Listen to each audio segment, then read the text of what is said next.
नमस्कार, बुलेटिन में आपका स्वागत है। मैं हूं आपके साथ आशा सरमाल। चलिए शुरुआत करते हैं बुलेटिन की।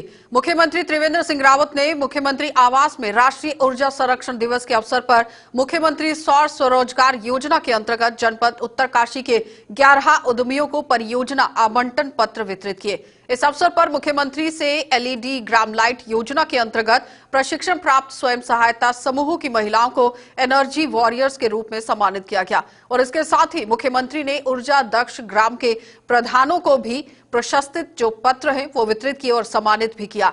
तो कार्यक्रम को संबोधित करते हुए मुख्यमंत्री श्री त्रिवेंद्र सिंह रावत ने सभी को स्वयं सहायता समूहों को ऊर्जा संरक्षण दिवस की बधाई देते हुए कहा कि हमारा अगला फोकस अपनी मां बहनों के सिर से घास लकड़ी का बोझ उतारना है। उन्होंने कहा कि इस दिशा में काम किया जा रहा है और उन्होंने अधिकारियों को भी इस दिशा में विचार करने की योजनाएं तैयार करने के दिशा निर्देश जारी कर दिए। मुख्यमंत्री त्रिवेंद्र सिंह रावत ने एलईडी निर्माण में लगे सभी स्वयं सहायता समूहों के लिए 50-50 हजार के रिवॉल्विंग जो फंड हैं वो भी देने की घोषणा कर दी।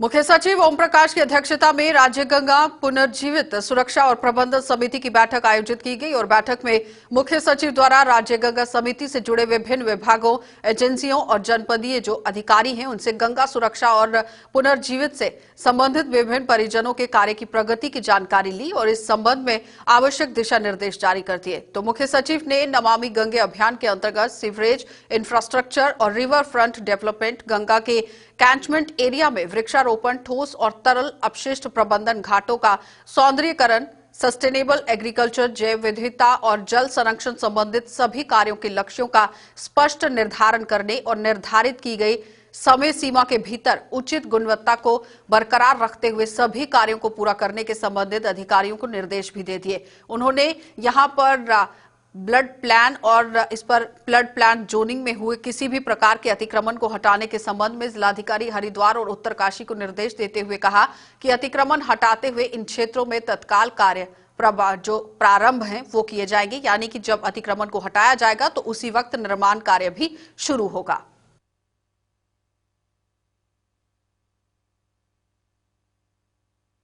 तो बहुत ही जल्द देहरादून वासियों को डिजिटल राशन कार्ड मिलने जा रहे हैं और इस जानकारी के मुताबिक जिला पूर्ति अधिकारी जसवंत सिंह कंडारी ने इसकी पूरी जानकारी दी है। उन्होंने कहा कि डिजिटल राशन कार्ड की प्रक्रिया चल रही है और अब लगभग पूरी हो चुकी है। उन्होंने कहा कि इस महीने के अंत तक सभी राशन कार्ड धारकों को डिजिटल राशन कार्ड उपलब्ध कराए जाएंगे और देहरादून जनपद के लगभग 65,000 पीवीसी कार्ड यहां पर छपकर तैयार हो चुके हैं, जिन्हें जल्द एरिया वाइज वितरित किया जाएगा। सभी क्षेत्रों में जिला पूर्ति कार्यालय की तरफ से डिजिटल राशन कार्ड वितरित किए जाएंगे।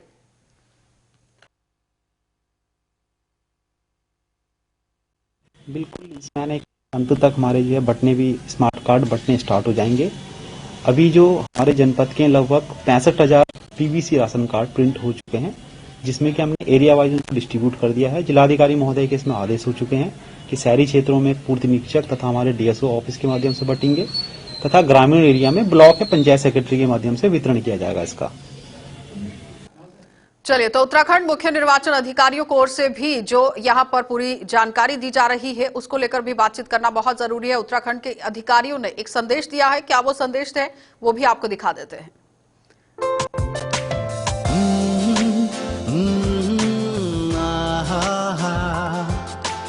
15 दिसंबर तक संचालित विशेष अभियान का लाभ उठाएं। फॉर्म 6 भर कर वोटर लिस्ट में अहजन अपना नाम लिखाएं। देर ना करें, बूथ पे जाए, बीएलओ से संपर्क बनाएं। कलर, फोटो, एड्रेस प्रूफ और एज डॉक्यूमेंट साथ मिलाएं। वोटर कार्ड बना कर गर्व से लोकतंत्र का फर्ज निभाएं। 2 गज दूरी, मास्क जरूरी, सेफ्टी प्रोटोकॉल निभाएं। 2 गज दूरी, मास्क जरूरी, सेफ्टी प्रोटोकॉल निभाएं।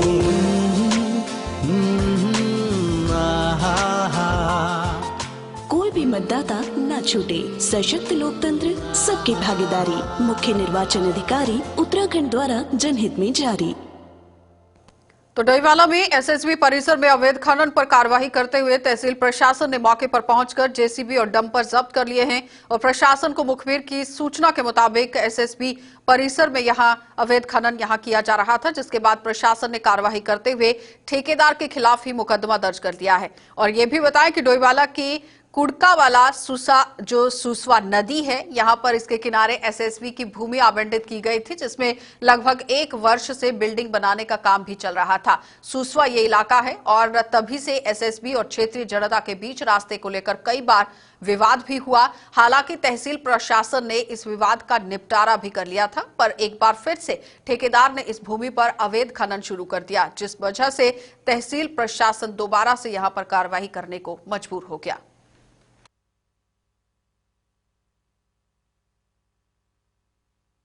ये हमें सूचना मिली कि यहाँ पे लोग जो है ये अवैध खनन कर रहे हैं। हम तुरंत यहाँ पे आए और हमने एक जेसीबी और एक डंपर पकड़ा गया, जो कि माल यहाँ से अवैध खनन करता हुआ पकड़ा गया। तो सीज कर रहे हैं, सीज करेंगे इसको। वहीं किसान बिल के विरोध में गोलापार की कांग्रेस कार्यकर्ताओं ने एसडीएम कार्यालय हल्द्वानी में धरना प्रदर्शन किया और इस दौरान कांग्रेस कार्यकर्ताओं ने इस मामले में एक ज्ञापन भी एसडीएम को सौंपा। और प्रदर्शन कर रहे कांग्रेस कार्यकर्ताओं का आरोप था कि सरकार ने उद्योगपतियों को लाभ पहुंचाने के लिए किसान का ये कानून सामने रखा है। उन्होंने कहा कि सरकार किसानों की मांगों को मानने की बजाय किसानों की आवाज को दबाने का काम कर रही है।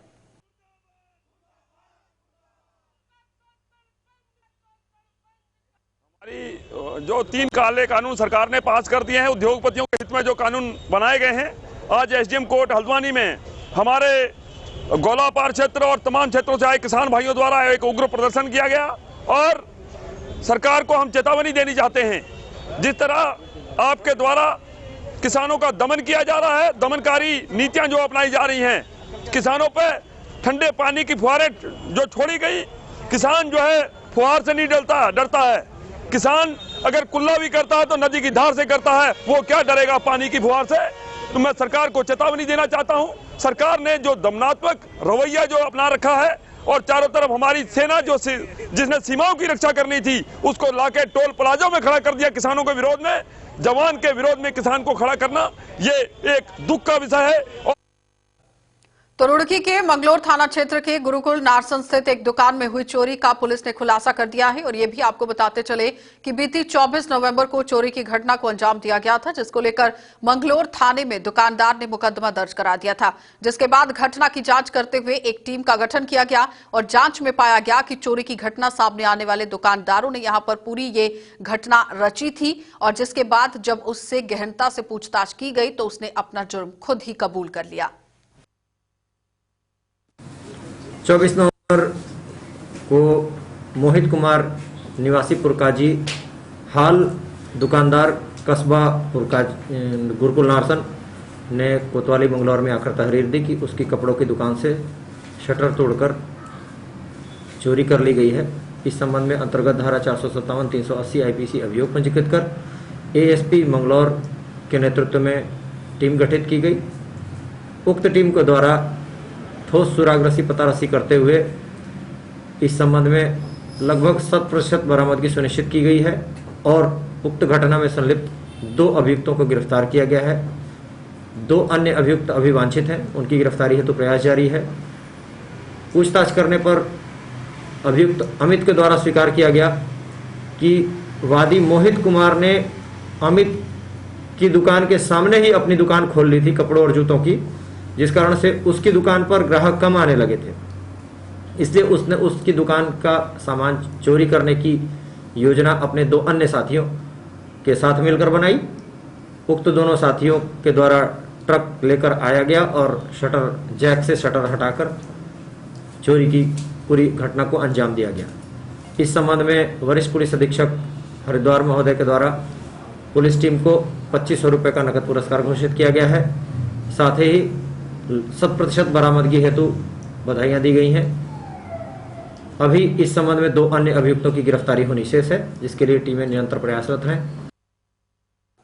तो बीती रात मुखबिर की सूचना पर बरकोली रेंज सितारगंज में वन क्षेत्र अधिकारी जितेंद्र प्रसाद डिमरी और प्रभारी आईएफएम जो कि अभिमन्यु हैं, उनके नेतृत्व में आईएफएस हैं और वन विभाग की टीम ने छापेमारी करते हुए तस्करी ले जा रहे सौगान की कीमत लकड़ी को यहां बरामद किया है, जबकि वाहन चालक और उसका साथी मौके से भागने में कामयाब रहे। पकड़ी गई लकड़ी की कीमत 2 से 3 लाख रुपए बताई जा रही है और बताया यह भी जा रहा है कि सागौन की लकड़ी को यूपी में ले जाया जा रहा था और जब्त वाहन को सितारगंज की बाराकोली रेंज कार्यालय लाया गया और इस मामले में आगे की कार्यवाही पुलिस लगातार कर रही है।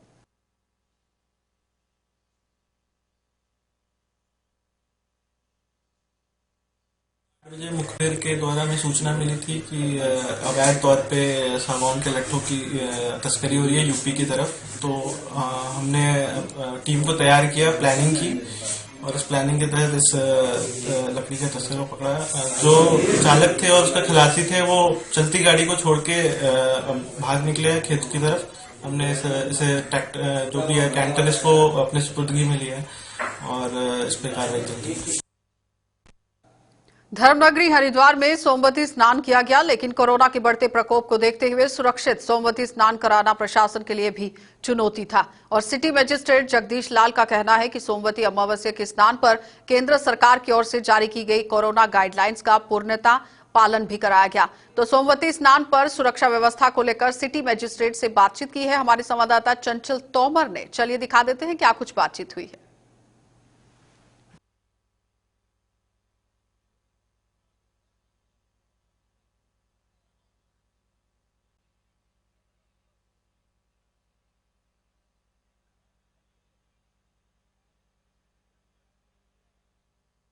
सोमवारों को पड़ने वाली सोमवती अमावस जो है कहलाती है और ये भी माना गया है कि इस दिन स्नान करने से जो है पितृ मोक्ष की जो है पितरों को मोक्ष मिलता है और जो कुछ तरीके के दान होते हैं, कपड़ा दान होता है, अन्न दान होता है, उनसे जो है एक ग्रह शांति और जो है जो शुभ कार्य होते हैं उनमें सुख प्राप्त होता है। वहीं जो है ये कोविड को जैसे चलते हुए कोविड चल रहा है उसको देखते हुए हरिद्वार में सोमवती अमावस पड़ी है, किस तरीके का स्नान है, कितनी भीड़ है, सुरक्षा के कैसे इंतजाम है, कोविड को देखते हुए जो है सैनिटाइज के कैसे इंतजाम है, सोशल डिस्टेंसिंग के लिए प्रशासन ने कैसे इंतजाम कर रहे हैं, इन सब को लेकर हम बात करेंगे। हरिद्वार की जो सिटी मजिस्ट्रेट साहब हमारे साथ हैं। सर, जिस तरीके से कोविड को देखते हुए हरिद्वार में स्नान पड़ा है और भीड़ भी जो है सुबह 8 बजे के बाद आला अधिकारी बता रहे हैं बढ़ती जा रही है, तो किस तरीके के कोविड को देखते हुए क्या इंतजाम है? हाँ, कल शाम को मैंने राउंड मारा था और करीब 9 बजे तक हम रहे, तो शाम को तो कोई भीड़ नहीं थी और आज सुबह भी हमने राउंड मारा है तो उतनी भीड़ नहीं थी, पर अब थोड़ा भीड़ बढ़ती जा रही है और बड़ा अच्छा स्नान चल रहा है। काफ़ी दिनों के बाद, कोविड के बाद अच्छा स्नान हो रहा है। उसके लिए हमने जो शांति व्यवस्था के लिए 10 जोन और 37 सेक्टर में बांटा है, जिसमें पुलिस ऑफिसर और रेवेन्यू के प्रशासन के ऑफिसर लगाए गए हैं। सर, अगर व्यापार की बाजार की बात करें तो हरिद्वार की जो व्यापारी हैं उनको किस तरीके से समझाया गया है, किन दुकानों को रोका गया है, अतिक्रमण हटाया गया है, पहले से ही अतिक्रमण का अभियान भी चल रहा था, तो स्नान के लिए भी रास्ते खोले गए हैं क्योंकि बाजार को बंद करा गया था, रास्ते नहीं खुल रहे थे। वहीं जो है हड़की पौड़ी में पहुँचने के लिए कौन सा रास्ता चालू करा गया है वो सारा, और कोविड को देखते हुए सैनिटाइज और कोविड को जो सोशल डिस्टेंसिंग है उसके लिए किस तरीके के इंतजाम है सर? आज जो कुंभ को देखते हुए जो भी अतिक्रमण था वो लगभग सब हटा दिया गया है। स्पेशली जो रास्ते हैं जो हरकी पौड़ी पे आने वाले, एक भीमगोड़ा से है और मेन रोड है हमारी जो स्टेशन से आती है, उसका भी अतिक्रमण हटाया गया था। जहाँ तक सोशल डिस्टेंसिंग की बात है तो उसको मेंटेन किया जा रहा है और स्पेशली मास्क पे विशेष ध्यान दिया जा रहा है कि सब मास्क पहने हुए रहे। क्या कुछ चालान की भी उसमें बनाई गई है? और सबसे बड़ी बात है सर, मार्च में 2021 में कुंभ का आगाज़ हो जाएगा, तो माना जा सकता है कि ये जो सोमवती अमावस स्नान है एक ट्रायल होगा और इसको ही देखते हुए जिससे स्नान आएंगे तो उनके लिए भी इससे एक अलग जो है एक अभ्यास प्रशासन को लिया जाएगा। निश्चित रूप से क्योंकि कोविड होने के बाद ये पहला स्नान ऐसा है जिसमें थोड़ा सा भीड़ बढ़ी है और ये जैसे आप कह रहे हैं कि आगे आने वाले स्नान को देखते हुए इसको एक रिहर्सल ही माना जाएगा और बढ़िया अच्छे ढंग से चल रहा है। बिल्कुल जो है हमारे साथ हरिद्वार के सिटी मजिस्ट्रेट थे, उनका साफ साफ ये कहना है कि हरिद्वार का जो स्नान है, ये स्नान जो है ट्रायल भी हो सकता है और इससे प्रशासन को काफ़ी कुछ सीखने को भी मिलेगा। लेकिन प्रशासन की व्यवस्था की जाए तो 10 जोन 37 सेक्टर में बांटा गया है। जगह जगह पुलिस अधिकारियों, यातायात व्यवस्था बढ़िया कर रखी है। पैदल आने जाने के लिए लोगों को सुरक्षा जो है अलग से बनाई गई है। बाजार से अंदर से खोला गया है और इस स्नान को देखते हुए ट्रायल जैसे माना जाए तो हरिद्वार के सिटी मजिस्ट्रेट, एडीएम, सब जो आला अधिकारी ने जितने भी जो है अतिक्रमण था उसको हटा दिया गया था और जो है जो सोमती अमावस का स्नान है वो एक जो है कुंभ मेले के लिए जो है एक अभ्यास होगा और इससे ये देखा जाएगा कि किस तरीके से हम आने वाले कुंभ के स्नान में सुरक्षा व्यवस्था बना सकते हैं। लक्सर में किसानों ने कृषि कानूनों के विरोध में गन्ना समिति परिसर में सांकेतिक धरना प्रदर्शन किया और किसानों का कहना था कि 3 कृषि कानूनों के खिलाफ किसानों को दिल्ली में जाकर केंद्र सरकार को जगाने का कार्य करना पड़ रहा है, जिसमें लाखों किसान दिल्ली में अब सर्दी के मौसम में भी सड़कों पर बैठे हैं और 18 दिन बीतने के बाद भी सरकार कोई ध्यान नहीं दे रही है, जो केंद्र सरकार की हिटलरशाही है मानसिकता को दर्शा रहा है। उन्होंने कहा कि सरकार जो किसानों के खिलाफ इस वक्त कानून लेकर पहुंची है, दिखाया जा रहा है किसान काफी ज्यादा रोष में दिख रहे हैं और सरकार को अपना निर्णय बदलकर तीनों कृषि कानूनों को वापस लेना यहां पर जरूर पड़ेगा।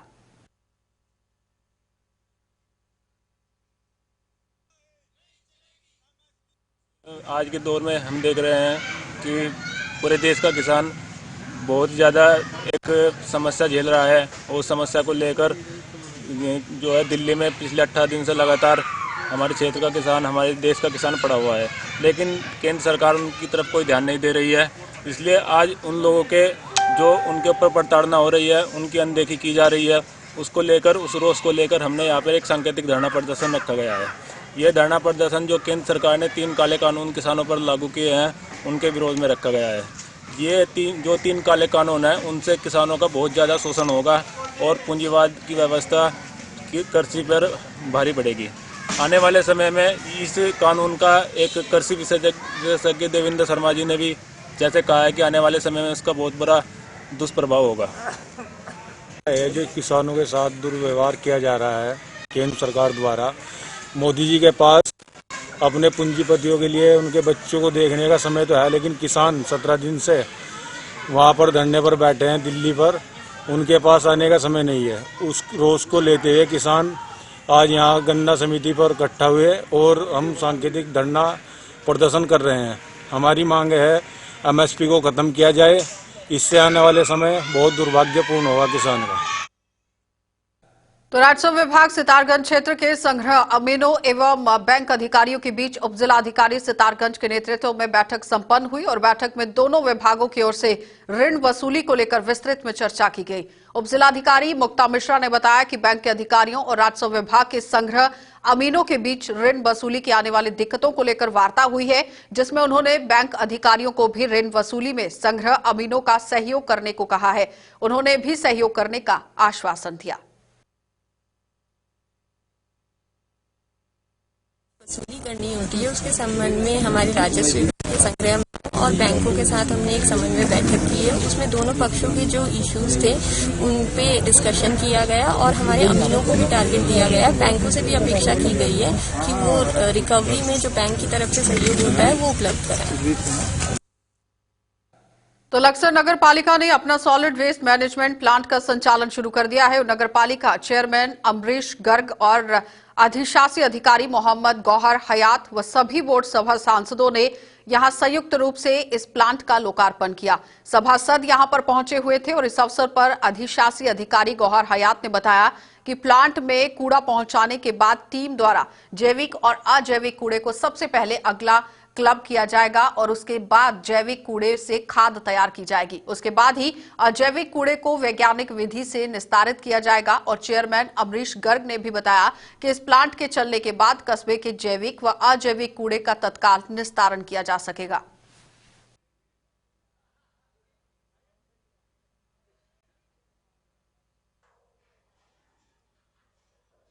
देखिए, स्वच्छ लक्सर परियोजना के तहत मैं सिर्फ ये कहना चाहूँगा बड़ी दृढ़ता से कि जिस परियोजना का आज हमने शुरुआत किया है, इससे हम अपनी नगर पालिका को एक अर्निंग का साधन बनाएंगे, क्योंकि जब हम इतनी पूरी तल्लीनता से लगे हैं इसके कूड़े का निस्तारण करने के लिए, तो कूड़ा ये कूड़ा नहीं, ये सब लोगों के लिए एक ऐसा होगा, चाहे हम इससे खाद बनाते हैं, चाहे हम इससे, अभी हमारे पास कंपोजिट वो मशीन है, उसका हम बंडल बना करके प्लास्टिक को जाएगा, गत्तर जो कि नाम इसका अखबार की कागज़ का जो भी टुकड़ा होगा वो हम कागज़ में जाएगा, और फल सब्जी से जितना भी उसका गीला कूड़ा होगा उससे हम पशु चारे में वितरित करेंगे। तो मैं समझता हूँ उससे हम अर्निंग करेंगे और कहीं ना कहीं हमारी नगर पालिका को उससे ऊर्जा मिलेगी और हम अच्छे कदम की तरफ चलेंगे। और इसी से सबसे बड़ी बात तो यह है कि हम स्वच्छता के आधार पर पूरे लक्सर की तरफ से पूरे उत्तराखंड को हम एक ऐसी ऊर्जा देंगे ताकि सभी लोग कहेंगे कि हाँ भाई, लक्सर जैसी नगर पालिका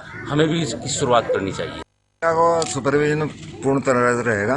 पहली बात तो ये है कि हमारा जो मेन मकसद है जीरो वेस्टेज का, कि जितना भी नगर से कूड़ा निकले है वही जीरो वेस्टेज में तब्दील हो जाए।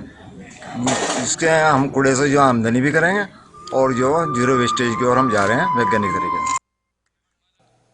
तो आम आदमी पार्टी कार्यालय में प्रदेश प्रवक्ता मयंक शर्मा ने उत्तराखंड के बीजेपी मंत्री अरविंद पांडे पर आरोप लगाते हुए कहा कि वे बीजेपी समर्थकों को किसान बताकर 300 लोगों को केंद्रीय मंत्री नरेंद्र सिंह तोमर से मिलाने दिल्ली पहुंचे हैं, और जहां बीजेपी दिखा रही है कि उत्तराखंड का किसान इस बिल के समर्थन में सरकार के साथ खड़ा है, जबकि भारतीय जनता पार्टी का किसान यहां पर लगातार जो किसान हैं उन्हें गुमराह करने की कोशिश की जा रही है। कहने का तात्पर्य यह है कि भारतीय जनता पार्टी किसानों को गुमराह करने का काम कर रही है और बीजेपी चंद समर्थक लोगों को आगे करके उत्तराखंड के किसानों को बदनाम करने का कार्य कर रही है। जैसे आज 14 को किसानों की तरफ से एक उपवास के लिए एक आह्वान किया गया था, तो यूं तो ये आह्वान के ऊपर ही एक प्रेस वार्ता, और क्योंकि बहुत सारे आम आदमी पार्टी के कार्यकर्ता, सैकड़ों कार्यकर्ता पूरे प्रदेश भर में आज किसानों के आह्वान पर आज उपवास पर हैं। साथ ही सुबह एक खबर हम लोगों को अखबार के माध्यम से पता चली कि कल 300 किसानों को, तथाकथित किसानों को लेकर अरविंद पांडे जी माननीय मंत्री उत्तराखंड सरकार से दिल्ली के हमारे केंद्रीय सरकार के कृषि मंत्री तोमर जी से मिलाने लेके गए थे। असल में वो 300 लोग किसान नहीं थे, वो भाजपा समर्थक लोग थे, और किसानों के साथ ये दिखाया गया, ये बरगलाया गया, किसानों में भ्रम की स्थिति पैदा करने के लिए, इस आंदोलन को कमज़ोर करने के लिए कोशिश की गई कि जो है किसान इन काले कृषि बिलों के समर्थन में हैं, जबकि लाखों की तादाद में इस समय दिल्ली के बॉर्डर पर किसान डटे हुए हैं, आंदोलित हैं, और कोई भी एक कदम पीछे हटने को तैयार नहीं है। तो पिछले 5 दिनों से जिला पूर्ति कार्यालय के कर्मचारी कार्य बहिष्कार पर हैं, जिसके कारण जनमानस का कार्य भी बाधित हो रहा है। कर्मचारियों का कहना है कि उधम सिंह नगर में जिला पूर्ति अधिकारियों की कार्यप्रणाली सही नहीं है और वे लगातार कर्मचारियों का शोषण कर रहे हैं, जिसके विरोध में 5 दिन से कार्य बहिष्कार हो रहा है। उन्होंने मांग करते हुए कहा कि इस तरह के अधिकारियों को जिले में तैनात नहीं करना चाहिए और उनको तुरंत वहां से हटाया जाना चाहिए। यदि उनको जल्द नहीं हटाया गया तो सभी कर्मचारी हड़ताल पर जाने के लिए बाध्य होंगे। पहली बात तो यह है कि हम अभी हड़ताल पे नहीं है, इस समय कार्य बहिष्कार चल रहा है। जनपद उद्यम सिंह नगर में श्री श्याम आर्य जो हमारे जिला पूर्ति अधिकारी हैं, उनके द्वारा जो उनकी कार्यप्रणाली है और कर्मचारियों के प्रति जो उनका रवैया है, उससे जो उनका शोषण किया जा रहा है कर्मचारियों के, उनके द्वारा वहाँ धरना प्रदर्शन दिया जा रहा है।